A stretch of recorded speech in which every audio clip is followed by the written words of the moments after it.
Next generation 911, I kind of look at it like a layer cake. The first thing that we're going to do is, out in the marketplace, is they're going from an analog fabric, network fabric, to a digital fabric. Now, at a high level, people are like, oh, well, what's that really mean? Well, what it's going to enable is multimedia communications.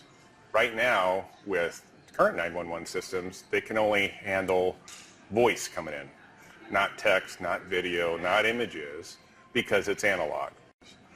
Next generation 911 is going to have a digital fabric, an IP network that's going to enable to handle multimedia communications. Now, from our standpoint, we provide applications and solutions. So some people might say, well, what do we have to do with the network?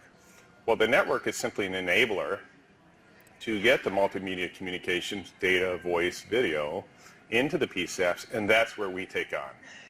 And it's going to enable us to get far more data inbound with the call.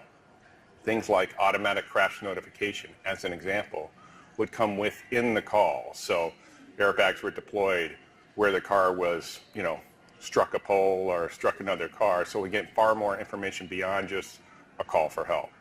So we're switching from a call for help for, yes, it's still a call, but it's a transaction request. And with that transaction, it's going to be so much more. With, again, next generation network, it's going to enable to have that GPS component, that location of that call will come in with the call. So again, everything's coming in with the call.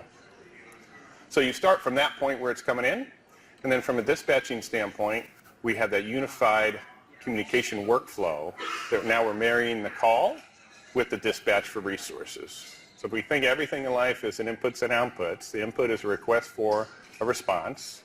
So how are you handling that? And based upon what's coming in, voice, data, video, image, what have you. Now we have to match the resources available based upon their location, their skill sets, multiple criteria. That's coming in our application, our computer-aided dispatch application. And then we're dispatching to those individuals, those first responders that can get to the scene at a fast response time. Just critical. Because what we're providing is something for better communication, better response time, better priorities, things of that nature. And next generation 911 is going to enable us to do that. Let's take it further down the stream. Now you have an incident. You responded at a faster rate. You have better productivity, better response in protecting the citizens. Now we're going to be restoring that or recording that in a records management system for later recovery of it. What took place on that incident? When did it come in? What type of images came in? What kind of text messages? What kind of video came in? Whatever. It's all a data blob, and that's in our records management system. So you go further down the stream. People want to have an accident report, or the courts want to get access on what took place as a result of that incident. You could go on and on and on, but you're going to have those reports and analytics as a result of that incident. So with next generation 911, at the end of the day, high level, analog to digital, and with analog to digital transformation is going to be multimedia. With multimedia is going to be more data. With more data, you have more information, so you can make better decisions.